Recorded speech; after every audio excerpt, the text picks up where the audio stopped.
IronCAD 2019 has made improvements in the smart e-behavior capabilities for collaboration and configurations. These enhancements are mainly added into the attachment points, where you can now add alias names, link attachment points, and even store them in a catalog.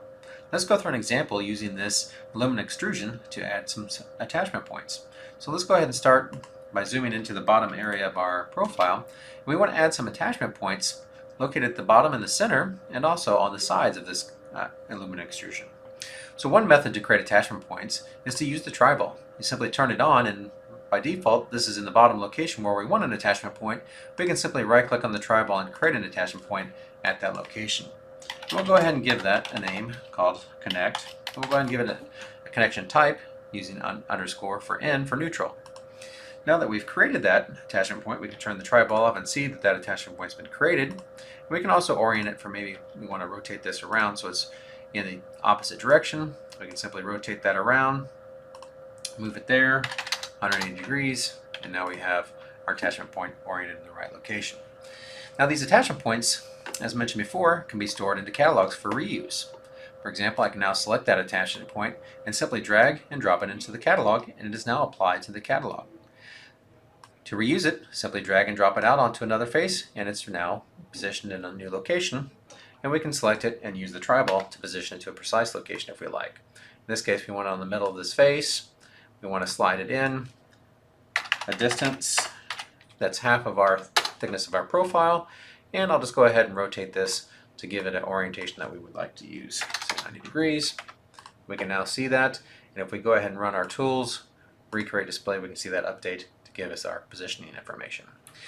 So these attachment points can be used and be relinked into other areas. So for example, this is an attachment point that we want to use, and we want to make multiple copies of this on all four sides. Instead of dragging and dropping all these out, we can simply select that attachment point, turn our Triball on, and it's already in the one orientation that we want. We just want to place it in the center of our object by going to the midpoint of the other, and we can now use the Triball just to make link relationships.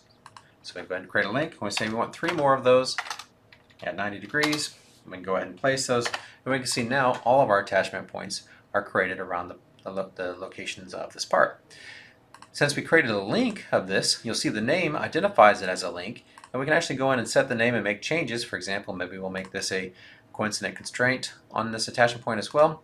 You'll notice that the name gets updated here, and if we go to any of the other ones, they all got that same change added to them. So there are linked relationships, making it easy to make modifications to these attachment points. Now, this connector is primarily built up to allow us to do the connection. So for example, if we drag and drop it into the catalog and we can drop it out, we can see that it will actually connect for us. Now, in a lot of cases, you want to right click and drag and drop to see the various connection points. But notice that you have all these various connections that don't really make any sense to you. So you have no idea which connector is what, because it says connect in to connect in. So this is where the alias capabilities come in handy. So let's go ahead and delete this component. And what we can do is go into these individual connectors, go into their names, and you'll see a new option here for aliases. For example, this will be our bottom connector, and these can be various other names.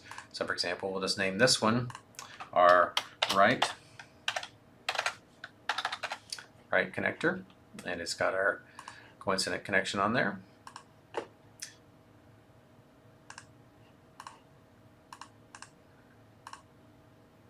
This one is going to be our top connector.